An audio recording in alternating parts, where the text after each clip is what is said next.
প্রিয় দর্শক, আসসালামু আলাইকুম। কাছে এবং দূরে, দেশে এবং প্রবাসে এই মুহূর্তে আমাদের প্রতিবেদনটা যারা দেখছেন তাদের সবাইকে অসংখ্য প্রীতি ও শুভেচ্ছা জানাচ্ছি নতুন আরেকটি প্রতিবেদনে। দর্শক, আমরা চলে আসছি চরবাগাসুর। দেখতেই পাচ্ছেন চমৎকার একটি খামার দেখতে পাচ্ছি। খুব পরিকল্পিতভাবে এই খামারটি গড়ে তোলা হয়েছে। খামারটির নাম দেওয়া হয়েছে বিসমিল্লাহ এগ্রো ফার্ম। তো বিসমিল্লাহ এগ্রো ফার্ম যিনি প্রতিষ্ঠা করেছেন তিনি দীর্ঘদিন দেশের বাইরে ছিলেন। দেশের বাইরে থেকে এসে সে খামার করেছেন। আমরা জানবো তার কাছ থেকে যে খামার শুরুর পেছনের মূল গল্পটা কি এবং কি মনে করে এই সেক্টরে আসলেন প্রবাস থেকে এসে। তো দেখতে পাচ্ছেন চমৎকার কিছু ষাঁড় গরু আমরা দেখতে পাচ্ছি। এখানে বিশাল আকারের কয়েকটি ষাঁড় গরু দেখতে পাচ্ছি। আমরা জানবো ভাইয়ের কাছ থেকে যে খামারে এসে সে কেমন আছে আসলে। প্রবাস জীবন ভালো ছিল নাকি খামারের জীবন ভালো? সেইসব বিষয় নিয়ে বিস্তারিত আলাপ করব। আশা করি পুরো প্রতিবেদনটা জুড়ে আপনারা আমাদের সাথে থাকবেন। চলুন আমরা কথা বলি এই ছোট্ট খামারের বিসমিল্লাহ এগ্রো ফার্মের কর্ণধার, তার সাথে কথা বলে বিস্তারিত জানার চেষ্টা করি। ভাই, আসসালামু আলাইকুম। ওয়ালাইকুম সালাম। কেমন আছেন? ভালো। আপনি কেমন আছেন? জি, আলহামদুলিল্লাহ। আপনার খামারে এর আগে এসেছিলাম। আসলে হ্যাঁ, সেটা ঈদকে কেন্দ্র করে। কিন্তু হ্যাঁ। ওই সময় জানা হয় নাই। তো এই খামারটা কতদিন হলো আপনি প্রতিষ্ঠা করলেন? খামারটা প্রতিষ্ঠা করার মনে করেন ২০২০ সালে এটা আসা। হ্যাঁ, প্রায় ৪ ২০২০ সালে? বৎসর। ৪ বছর। ৪ বছর যাবৎ। আচ্ছা। তার আগে কোথায় ছিলেন? বাইরে ছিলাম। কোন দেশে? সৌদি আরব। সৌদি আরব। আচ্ছা, সৌদি আরবে ছিলেন। তো হ্যাঁ। প্রবাসে ছিলেন কতদিন? প্রবাসে ছিলাম ১৬ বৎসর। ১৬ বছর। আচ্ছা। বাইরে থেকে এসে কি খামার প্রতিষ্ঠা করলেন?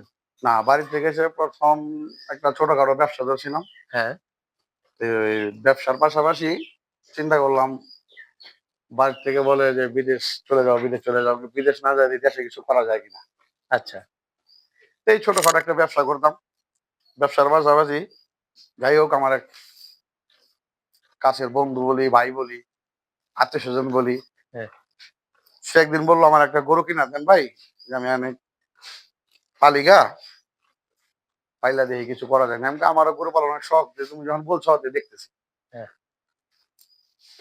এই আরকি একটা গরু কিনা দেওয়া। মানে ঈদের মধ্যে বন্ধুকে এক বন্ধুকে গরু কিনে দিলেন একটা। হ্যাঁ, একটা গরু কিনা দিলাম। গরু কিনা দেওয়ার পরে সে ঈদের মধ্যে বিক্রি করলো। হ্যাঁ।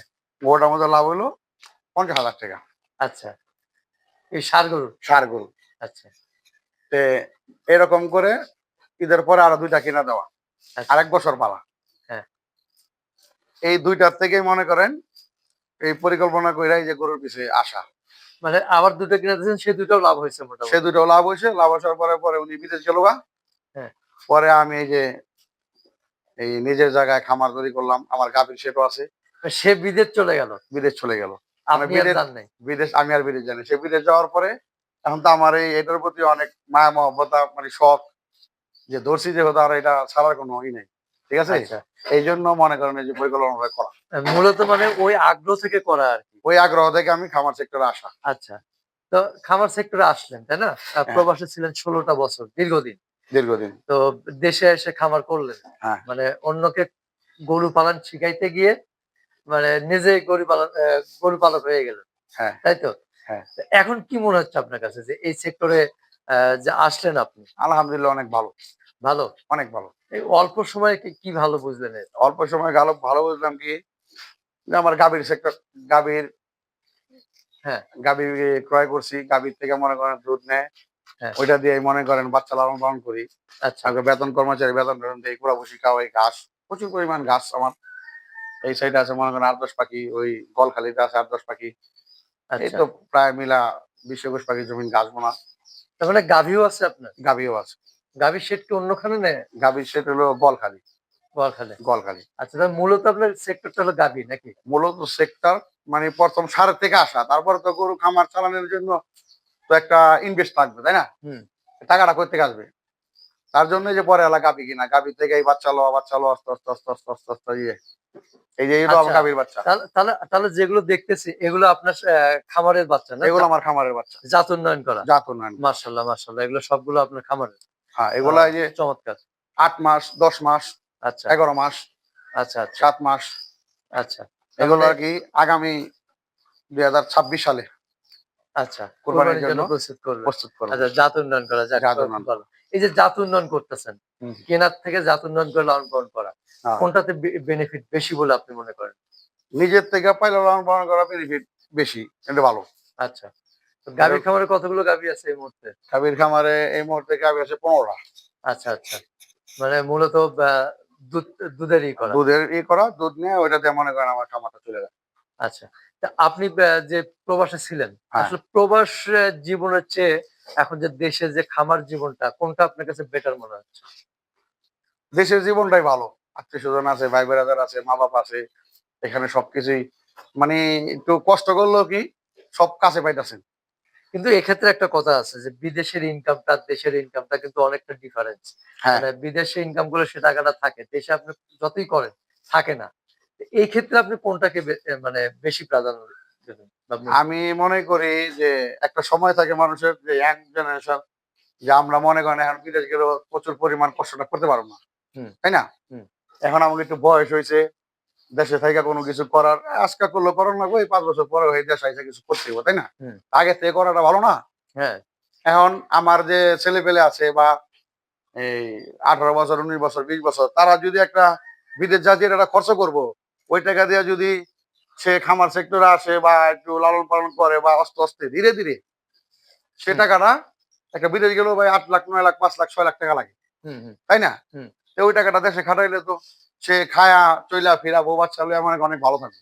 কিন্তু বিদেশে তো দেখা গেছে যে এক মুঠে সে টাকা পাচ্ছে সবাই অনেক। তো আর কামাইতে পারে না। সবাই বেতন পাচ্ছে, এই পাচ্ছে। কিন্তু আমাকে বাংলাদেশের সমস্যাটা কি ভাই? হ্যাঁ, ছেলে বড় হইলে মেট্রিক পরীক্ষা দেয়, পাস করে, কাজকর্ম করে না। এই যে মনে করেন ১০ টা ছেলের থেকে ২ টা ছেলে ভালো হয়। ৮ টা ছেলেই পড়ালেখার দিকে মনোযোগ নাই। হ্যাঁ, ওই Facebook, ইন্টারনেট এই সেই আগর-বাগর এগুলা কইরা দিন কাটায় দেয়। হ্যাঁ। তাইলে আপনি দেখেন ইন্ডিয়ান, পাকিস্তানি এরা মনে করেন ভালো, ভালো শিক্ষিত আছে। মোটামুটি বিদেশে যায় কোন কিছু করতে পারে। হ্যাঁ, আমাকে বাংলাদেশী প্রবাসী জীবনে যে আমি যখন ছিলাম, তখনই মনে করেন দেখছি যে কোম্পানিতে ১০ জন পোলাপান চাকরি করলে ১ জন ভালো পোস্টে আছে আর ৯ জনই লেবার। আচ্ছা, ওই জীবনটা যে কত কষ্টের ভাই, এটা আমি ছাড়া কেউ জানে না। কারণ আমি থাইকেছি ওই জায়গায়। আচ্ছা, তাহলে বলতে চাচ্ছেন যে ৮,০০,০০০ ১০,০০,০০০ টাকা ইনভেস্ট করে যে লেবারের কাজ করতে হয়। হ্যাঁ, এই লেবারের কাজ করতে হয়। সেটা কি এই দেশে হয়তো বলব না আমি লেবারের কাজ করি। আচ্ছা, ওই জায়গায় তো না খায়া থাকলেও কেউ দেখবো না। আপনি কষ্ট করে চলতে হইব। আর তাহলে ওই চিন্তা করে এত টাকা খরচ করে আছি, আবার দেশে ফেরত যাবো, যায় কি করুম? কে মাইর খায়া যায়, কে আয়া পড়ে, কে ওই সবাই তো আর লাখ না। মানে এই লজ্জায় আসলে ব্যাক করতে পারে না। ব্যাক করতে পারে না। আচ্ছা, তাহলে বলতে চাচ্ছেন যে সেই ১০,০০,০০০ টাকা দিয়ে যদি এই গরু বা মানে এই সেক্টরটা এই সেক্টরটা। আপনার হলো যে যা হতে পারে মুরগির খামার, হতে পারে হাঁসের খামার। হাঁসের খামার হতে পারে, গরু খামার হতে পারে। আপনি যেকোনো একটা ব্যবসা প্রতিষ্ঠান বাংলাদেশে মানে আপনি অল্পতে মানে শুরু করবেন অল্প দিয়ে।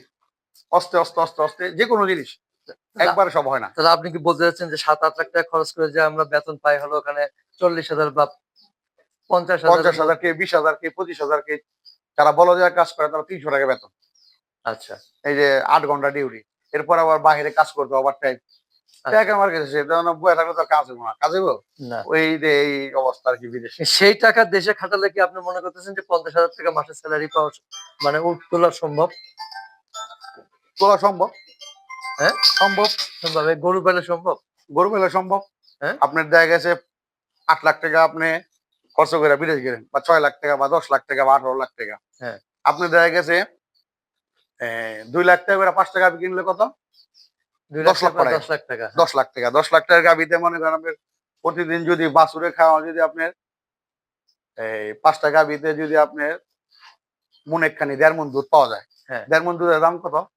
১.৫ মনের দুধের দাম তো ৳৬০ কেজি ধরেন ৳৬০ পাইকারি। কেজি হলে তো আপনার আ মিনিমাম হলো এ ৩,০০০ মানে ৪,০০০ সামথিং। ৪,০০০ সামথিং। হ্যাঁ। গরু আপনার ৪ টা গরু কত খাইবো? ধরেন আপনার ৫০০ করে খাইলে ২,০০০ হাইস্ট। একটা হ্যাঁ, গরু ৳৩০০-৩৫০ টাকায় খায়। হ্যাঁ। পুরা বসি। ২,০০০ ই ধরলাম। ২,০০০ এ ধরলাম। হুম। ৳২,০০০ করে প্রতিদিন থাকলে তো ওইখান থেকে যদি আপনি আরো ৳২০০-৩০০ ওষুধ, পানি ঠিক মতন খাওয়ান, ঘাস প্রচুর পরিমাণ খাওয়ান, আপনি বয়স হয়েছে বাচ্চাগুলো লাভ হইতাছে। প্লাস আপনার মাসে ৩০,০০০-৪০,০০০ টাকা এমনি আইতাছে। গরু আচ্ছা। খাওয়ার পরেও। তাই না? হুম। নিজস্ব জায়গা থাকতে হইব বা একটা ভাড়া লইতে হইব বা যেকোনোভাবে একটা ৪-৫ টা গাভি পাললে নিজে একলাই পালা যায়। তাই না? আচ্ছা। যেমন আমার বেশি গরু এখানে আছে ৮ টা, ওইখানে আছে ১৪-১৫ টা, ২৫-২৫ টা গরু। লোক রাখতে হবে, আমার ব্যবসা আছে।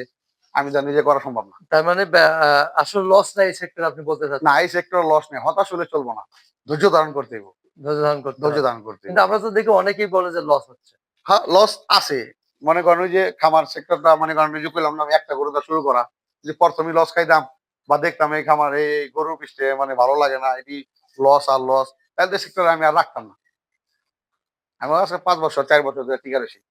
আরেকটা জিনিস আমি যেটা মনে করি আসলে বিদেশি রেমিটেন্স এটা আলাদা একটা ওইটা আলাদা একটাই। সবাই সবাই যদি আসলে এই সেক্টর গুলোতে আসে তাহলে দেখা গেছে যে এত পরিমাণ হয়ে যাবে তখন এগুলোর প্রতি মায়া থাকতে হইব। মায়া এই থাকতে হবে। গরুর প্রতি মায়া থাকতে হইব। যেকোনো জিনিস একটা আপনি করবেন, ওটার প্রতি আগ্রহ থাকতে হইব। ওটার প্রতি একটা মহব্বত থাকতে হইব। যেমন আমি ওই যে ফ্লাগবি, হ্যাঁ, ওই সারটা মনে করেন আচ্ছা, আমার অনেক শখের গরু। একটু একটু চলেন তো দেখি ট্রাক দিয়ে আছে হ্যাঁ হ্যাঁ, এই শখের। ফ্লাগবি এটা আমার একটা শখের গরু। আচ্ছা, ঠিক আছে? এটাতে মাশাআল্লাহ। আমি ৩ বছর যাবত লালন পালন করতেছি। এই যে ২৫ মাস হ্যাঁ, চলতেছে। আচ্ছা, আচ্ছা। ঠিক আছে? এটা আমি যেকোনো এক জায়গাতে সংগ্রহ করছি এক খামার থেকেই। হ্যাঁ, যাক গরু অনেক, মাশাআল্লাহ। তার মানে আপনি বড় গরু লালন পালন করেন, হ্যাঁ, তাই বড় না? গরু লালন পালন করি প্রতি ফ্ল্যাগবি আছে, বছরই। ফ্রিজিয়ান ফ্লাগবি, আছে। ফিজিয়ান। আচ্ছা। তো এই যে এই আপনি যে টোটাল ৪ বছর বা ৫ বছরের মতো হয় এই ৫ সেক্টরে বছরের মতো। আসছেন। তো এই সেক্টরে ৫ বছরের মতো আছেন। ৫ বছরে আপনার কাছে কি মনে হলো যে আসলে এটা স্থায়ীভাবে নেওয়া যায় কিনা ব্যবসাটা? নেওয়া যায়। নেওয়া যায়? প্লাস এই যে আমি ওরে রাখছি এখানে, হ্যাঁ, ছোট ভাই। ছোট ভাই। উনি কাজ করে, খামার ক্লিন, ঘাস কাটে, সবকিছু করে। কোনো সমস্যা হলে আমার ফোন দেয়। আমার একটা ব্যবসা আছে, তাই না? হ্যাঁ, আমি তো সবসময় থাকতে পারি না। সকালে আসি, দুপুরে আসি, নাহলে মনে করেন একবার রাত্রে আসি। হ্যাঁ। যেকোনো এক টাইমে আসি আমি। আচ্ছা। ও কি খাওয়াইতাছে, কি কি করতাছে, কোনো কিছু লাগবো কিনা। কারণ গরুগুলা কোনো সমস্যা হইলেও ওর মনে নাই বলল না। আমার তো এসে দেখতে হবে, তাই না? হুম, তো হুম। ওইটাই মানে একটা আগ্রহ। আচ্ছা। ওইটা একটা আগ্রহ কি গরুর প্রতি মায়া থাকতে হইব। তাহলে যেকোনো জিনিস গরু আপনি বলেন, আপনি শুরু করলেন এই সেক্টরে কত টাকা ইনভেস্ট করে? আমি এই সেক্টরে ইনভেস্ট করা শুরু করছি সর্বপ্রথম ৫৫,০০০ টাকা দিয়ে। আচ্ছা, ৫৫,০০০। ৫৫,০০০ টাকা দিয়ে শুরু করছি। আচ্ছা। তার মানে ৫৫,০০০ থেকে এখন এই সেক্টরে আপনি অ্যা মানে কেমন প্রফিট করলেন আসলে? এই সেক্টরে এই জায়গাটা করতে আমার কমসে কম ২২ লক্ষ হয়ে গেছে।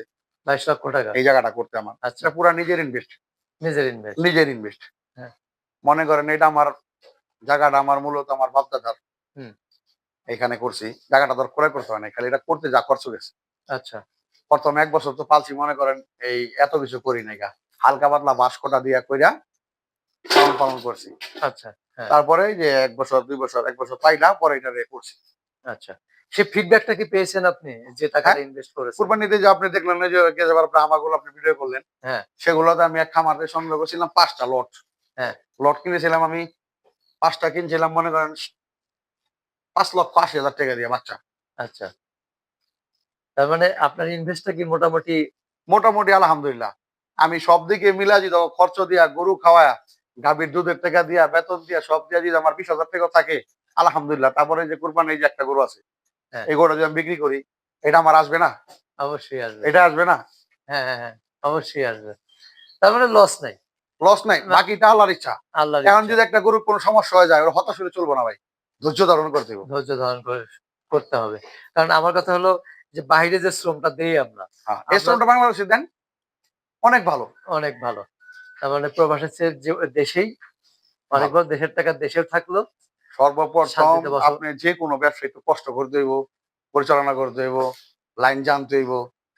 সব যাই নাই, এইটাই আরকি সব মিলাঝিলা এইটাই। আচ্ছা। তো যাক আমরা অনেক কিছু জানলাম। আবারও অ অন্য সময় অন্য বিষয় নিয়ে কথা হবে। সে পর্যন্ত ভালো থাকবেন, সুস্থ থাকবেন। আল্লাহ হাফেজ। আসসালামু আলাইকুম। ওয়ালাইকুম সালাম। আপনিও ভালো থাকবেন। জি।